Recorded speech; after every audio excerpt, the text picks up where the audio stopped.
En primera plana, Carlos Herranz.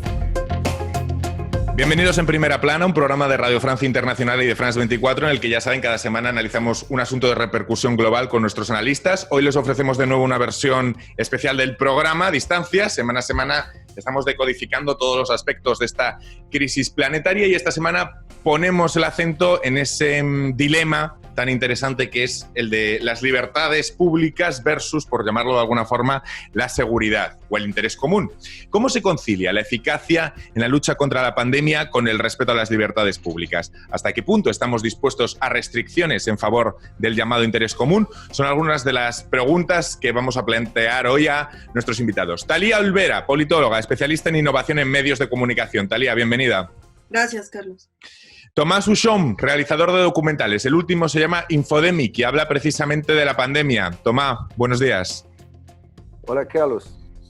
Beatriz Patiño, abogada experta en Derecho Tecnológico. Nos acompaña desde Madrid. Hola, Beatriz.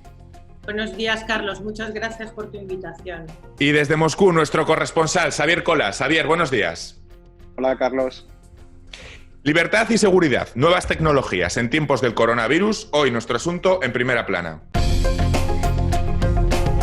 ¿Bluetooth o GPS? ¿Centralizado o descentralizado? Los esfuerzos por vigilar la propagación del nuevo coronavirus, conocidos como el rastreo de contactos, se están llevando a cabo en Estados Unidos mediante diferentes enfoques sobre el uso de la tecnología y las libertades individuales.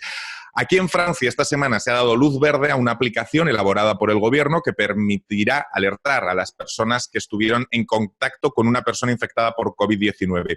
Aunque el uso de la aplicación sería de carácter voluntario, defensores de las libertades han expresado su temor de que la aplicación marque el primer paso hacia una sociedad bajo constante vigilancia a través de los smartphones. Parece que los estados de emergencia propinados por esta crisis justifican poner entre paréntesis algunas libertades en pos del bien común. Lo hemos visto en las últimas semanas. Vamos a explorar esa dicotomía entre libertades públicas y seguridad generadas por esta crisis. Pero antes repasemos algunas portadas que ilustren el tema. Aquí en Francia, el diario Libération. Virus a la traza. Dice el rotativo francés que es básico conciliar imperativo sanitario con libertades individuales. The Economist, todo bajo control, titula, explicando esa cadena de transmisión de vigilancia entre gobiernos que controlan libertades para a su vez controlar al virus. Y Newsweek plantea esa dicotomía en una icónica portada de la que hoy hablamos en este programa, o tu vida o tu privacidad. Talía, ¿hasta qué punto, con qué medida justa podemos decir que una situación de crisis planetaria grave puede justificar poner en cuarentena libertades individuales? Bueno, desde el principio de esta crisis sanitaria, que es internacional, me ha llamado mucho la atención que asociemos, por ejemplo, las medidas de aislamiento físico, que en algunos casos ha sido voluntario como en México y en otros obligatorio como en Francia, con una medida liberticida. Para mí estamos dejando a un lado el aspecto colectivo de estas medidas, que no necesariamente requieren ser retrasados, ¿cómo decimos eso? Perdón. Sí, trazado. Trazados a través de aplicaciones. Pero creo que aquí lo que se opone, digamos, es los derechos individuales y los derechos colectivos, digamos, también de protección. Toma, ¿con qué parámetros podemos valorar esta ecuación? Bueno, pienso que en este diálogo, en este tema, hay dos cosas que son muy importantes. La primera es la cuestión de la transparencia. Es decir, qué tipo de información va a tener el público, los ciudadanos, sobre los distintos aparatos técnicos o legislativos de control de la población en tiempo de pandemia.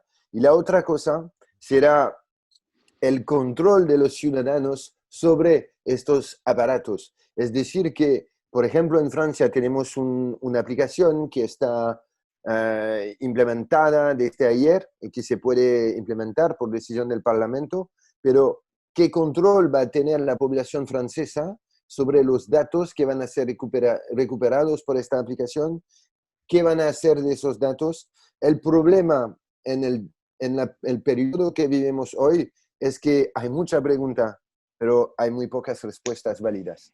Luego desarrollaremos el tema de las aplicaciones, pero antes me gustaría preguntar a nuestra experta en Derecho. La mayoría de leyes que tratan en democracias avanzadas este tipo de circunstancias excepcionales se enfocan sobre un concepto clave, que es la proporcionalidad. Beatriz, esas medidas excepcionales que tomen los gobiernos deben ser proporcionales a la gravedad de la situación. ¿Cómo se valora desde el derecho la condición de proporcionalidad? La proporcionalidad está relacionada con, como ha dicho Tomás, la transparencia, o sea, cuál va a ser la finalidad de ese tratamiento, su exactitud y la minimización de datos. ¿Qué quiere decir esto? Básicamente será tratar los datos adecuados, pertinentes y estrictamente necesarios para que se cumpla la finalidad a la que queremos llegar, es decir, evitar la propagación de esa pandemia. La proporcionalidad va de esto, o sea, de que sean una serie de datos concretos, exactos, los justos para llegar a ese objetivo o cumplir con la finalidad para la que son recabados.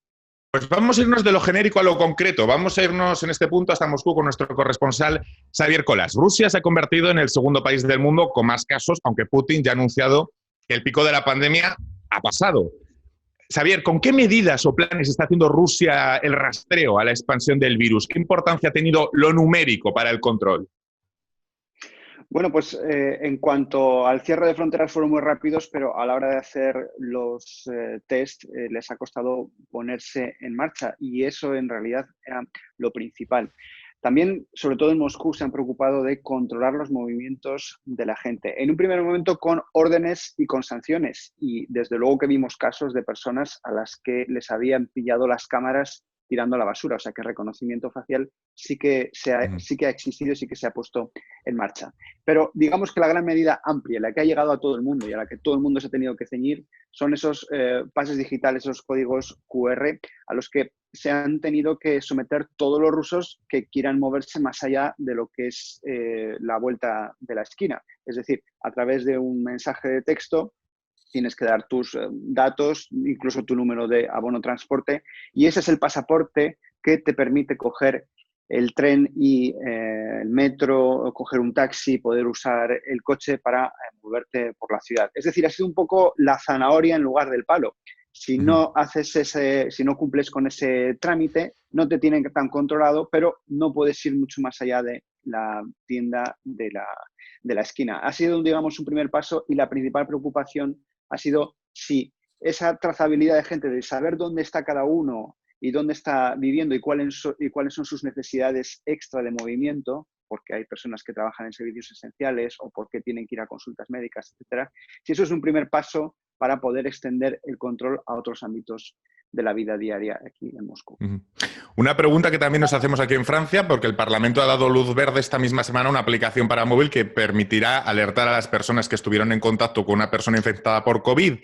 Aunque el uso de la aplicación sería de carácter voluntario, pues bueno, los defensores de las libertades han expresado su temor de que la aplicación marque el principio para una sociedad más bajo control. ¿Hasta qué punto, y les pregunto, Tomás, Talía, hasta qué punto están fundados estos temores? Pues, Bueno, Talía, venga. Talía, por favor. perdón, yo pienso que la dificultad es que se nos presenta como una medida de protección y eso justifica de alguna forma imponer este tipo de vigilancia de la población y también se supone que es de uso voluntario, pero pensemos solo por un momento, una persona que fue dada como positiva al COVID-19 acepta dar su información y entonces va a ser trazada, me parece, 15 días antes y 15 días después de los momentos de la infección. En ese rastreo van a estar todas las personas con las que convivió, todas las personas con las que estuvo en contacto, y todas esas personas no dieron en ningún momento autorización de ser rastreadas de la misma forma. Entonces, estas medidas, por ejemplo, no solo estigmatizan a los enfermos, a sus familias también, sino que incluyen a otras personas de la sociedad sin su consentimiento. Tomás, ¿están fundados esos temores? Diría que sí, son fundados por dos razones. La primera es que en términos de datos, y pienso que Beatriz podrá comprobar eso, no hay retorno. Es decir, que cuando ya diste tus datos, no las puedes recuperar. Y eso crea un gran problema, no solamente porque el Estado o el que tiene esta aplicación va a tener los datos, pero también porque cualquier hacker que quiere robar estos datos te puede recuperar. Y en el pasado recién hemos tenido muchos casos de empresas súper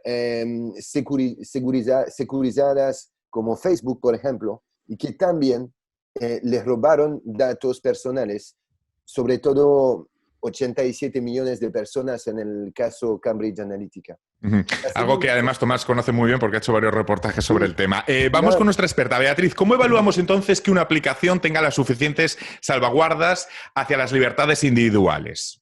¿Qué requisitos tendría que cumplir? Pues los requisitos que tendría que cumplir es, primero, información al usuario. Segundo, qué datos se van a recabar y en concepto de qué. Un poco repetirte el mensaje de antes, o sea, solo aquellos que sean necesarios para. Y es importantísimo algo. A ver, yo no estoy muy de acuerdo con Tomás en la siguiente exposición. Esos datos se pueden recabar para un tiempo concreto, para una situación concreta, y luego puede haber una obligación de eliminación de los mismos. O sea, no tienen por qué ser vitem aeternam. También estoy de acuerdo, en lo que sí estoy de acuerdo con Tomás es en algo, pero esto, o sea, yo soy experta en derecho digital pues desde finales de los 90. Y lo que tenemos que tener claro es lo siguiente. Los grandes tecnológicos están años luz de nosotros. Años luz. Es decir, cuando se habla de que los datos son anónimos, en fin, bueno, tenemos que poner un poco de cara de póker, porque sí que es cierto que esos protocolos que anonimizan los datos, pues pueden ser, como dice nuestro compañero Tomás, absolutamente hackeados, y ese sí es cierto, es un gran debate y problema. No solo por hackers profesionales para la venta, no, sino por grandes tecnológicas, y no voy a citar a ninguna, para, evidentemente, a través de las aplicaciones Big Data, conocer todo lo que hacemos en cualquier momento del día. ¿Esta pandemia favorece esa situación? Sí, pero eso existía antes, iba a existir después. Quiero decir, no es necesario focalizarlo con esta pandemia. Sí, si me lo permiten, vamos a hacer en este momento una pequeña pausa y en unos instantes vamos a continuar hablando de ese dilema entre libertades públicas y seguridad que hoy tenemos aquí, que hoy tratamos aquí en Primera Plana. Volvemos enseguida. Continuamos aquí en Primera Plana, hoy hablando sobre esa dicotomía entre libertades públicas versus seguridad en el contexto del coronavirus. Lo hacemos con la politóloga Talía Olvera, con Tomás Uxón, realizador de documentales, el último, Infodemi, que tiene que ver precisamente con la pandemia. Beatriz Patiño, abogada experta en Derecho Tecnológico, y desde Moscú nuestro corresponsal Xavier Colas. En la era de las redes sociales, donde todo el mundo también puede decir lo que sea sobre sanidad, hay otro problema, me imagino, el papel de la autoridad sanitaria. Porque la regla no escrita para que nos restrinjan nuestras libertades también se apoya en la confianza hacia esa autoridad sanitaria. Tomás, poner en cuestión a la ciencia, sobre todo con todas las fake news de las que usted habla tanto en su documental, ¿no desarma los cimientos de este sensible rompecabezas cuando se pone en cuestión el gran elemento que es la autoridad científica? De una cierta manera,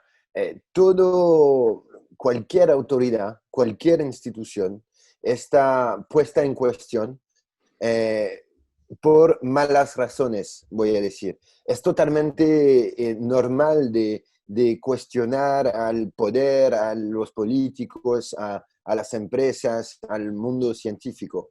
Pero es otra cosa negar los protocolos científicos, negar la ciencia e inventar totalmente falsas informaciones que también tienen consecuencias muy graves en la población. Si veamos lo que pasó en Irán, por ejemplo, gente se pusieron a tomar alcohol muy fuerte porque supuestamente podía salvarles de la pandemia. Cientos de personas murieron. Así que cuando hablamos de esta puesta en cuestión de la ciencia, no es solamente una posición ideológica, sino que es también viene a ser una posición práctica, pero hay que hay que tener confianza en una cosa. Es un ejemplo que me dio Albert Mukweber, el experto en neurociencia.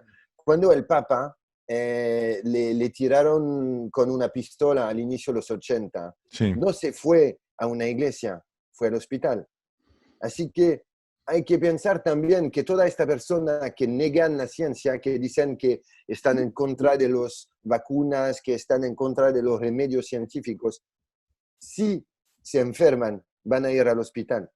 Así que hay una diferencia entre la palabra sobre la ciencia y el rechazo científico y el comportamiento real de la persona. Y entre Efectivamente, cosas, sí. hay Lo que pasa es que a lo también, mejor ese rechazo científico a lo mejor se tiene ahora desde ámbitos de poder muy importantes y claro, eso cuesta más de contrarrestar. eso Como hacemos cada día, ejemplificamos todo el asunto con algunos de nuestros corresponsales. Hoy lo estamos haciendo con Xavier Colás desde Moscú, que nos está contando todo ese rastreo numérico del virus que está haciendo Rusia. El primer ministro ya preconizó, Xavier, el uso del monitoreo social a finales de marzo ante el aumento de casos. ¿Ha habido críticas o resistencias a todo esto allí en Rusia? Cuéntanos. Bueno, ha habido algunas resistencias al principio, sobre todo por parte de tanto de algunos taxistas como de algunos viajeros que no reclamaban ese número, más por una cuestión de que no creían en el sistema, pero yo creo que en base al miedo a las sanciones, al final han terminado por pasar por el aro. También ha habido críticas en medios de comunicación y en redes sociales, aunque insisto, no se puede decir que haya habido una oposición ciudadana en la calle, también por las propias características de la sociedad rusa, que no se moviliza tanto y la oposición es bastante débil.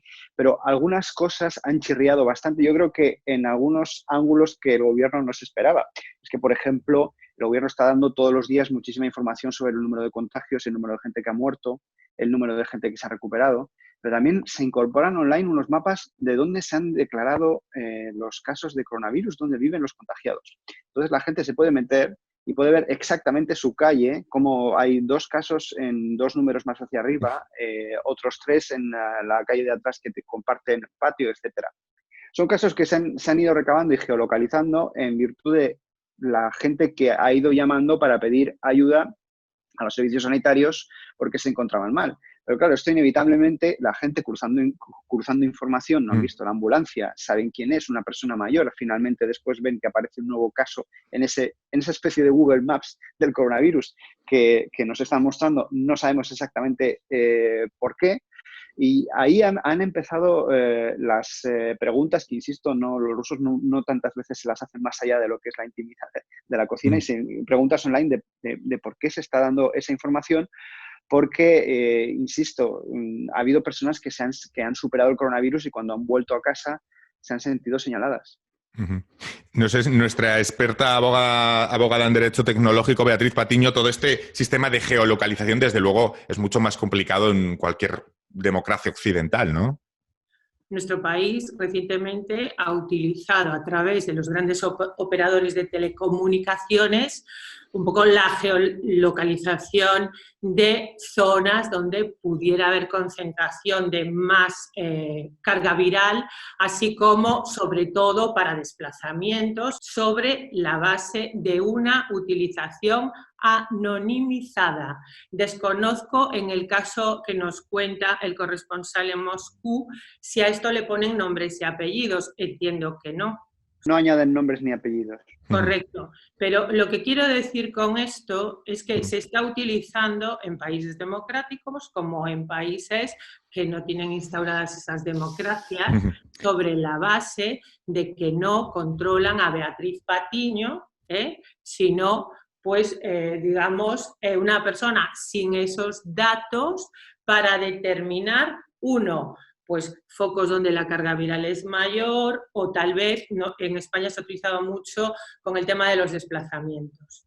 Existen otras aplicaciones que entiendo que son mucho más invasivas, porque no están tan controladas en este caso, bueno, pues desde el Estado. Traduzcamos esta pregunta de otra forma a nuestra politóloga, a Thalía. Cabe preguntarse si un Estado autoritario sería más eficaz en la lucha contra una pandemia en el siglo XXI que una democracia consolidada.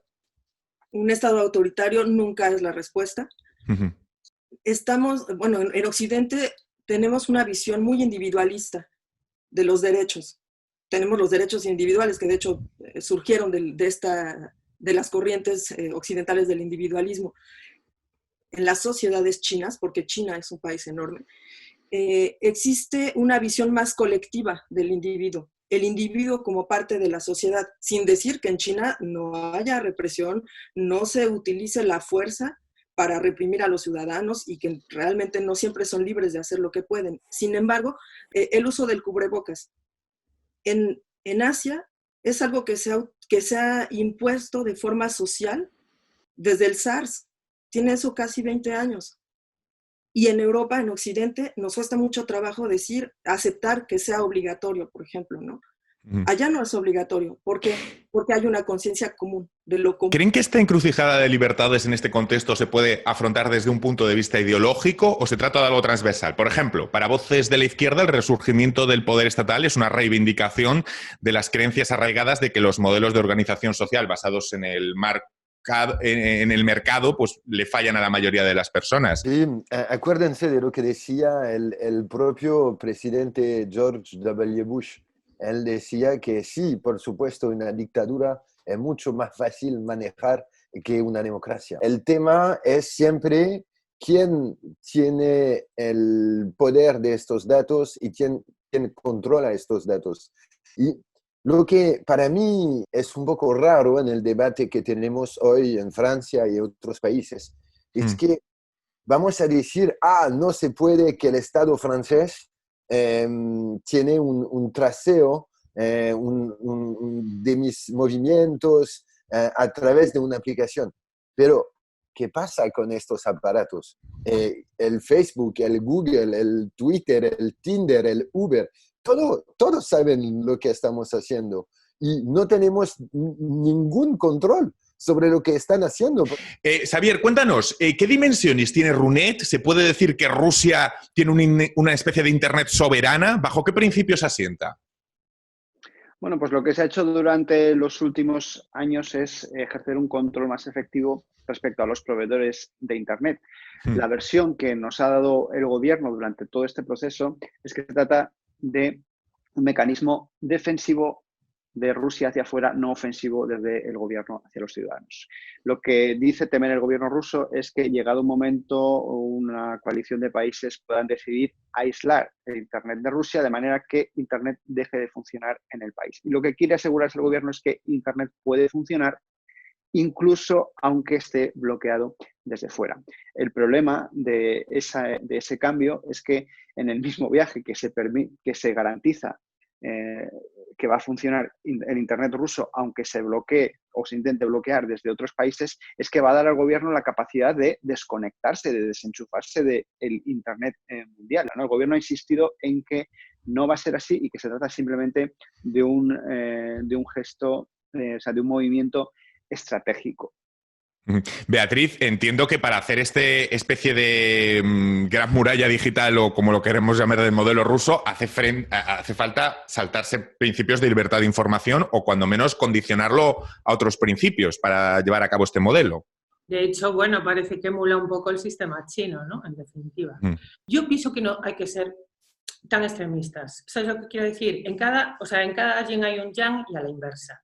Es decir, la gestión de una pandemia en China ha funcionado, nos guste o no nos guste. Porque como bien ha dicho Tomás, es que a nosotros nos están espiando otros por temas empresariales y nadie se rompe las vestiduras ni se rasga las vestiduras. Con lo cual, el que se lleve un tema como esta pandemia a una cuestión de politizarlo todo no me gusta. Entiendo perfectamente que hay unos derechos y libertades fundamentales que en un sistema de derecho democrático deben garantizarse por encima de todo. Que tenemos, en este caso, pues un virus que no tenemos controlado y que hay que poner mecanismos y el derecho se tiene que poner al servicio, en principio, de proteger la vida y la salud pública. Y eso, perdona y acabo, y eso no significa una intromisión constante en la vida del individuo, ni que yo de alguna forma esté defendiendo esos estados dictatoriales, pero hay cosas a lo mejor de ellos que sí se podrían aprender. Pues lo vamos a dejar ahí porque ya nos quedamos sin tiempo. Muchísimas gracias a los cuatro, Thalía, Toma, Beatriz y Xavier, por haberme acompañado hoy en un programa en el que hemos aprendido, yo creo, muchísimas cosas. Espero que los oyentes y los espectadores se queden con la misma sensación. Muchísimas gracias a los cuatro y a todos ustedes. Nos vemos la semana que viene aquí en Primera Plana de RFI France 24. Muchas gracias.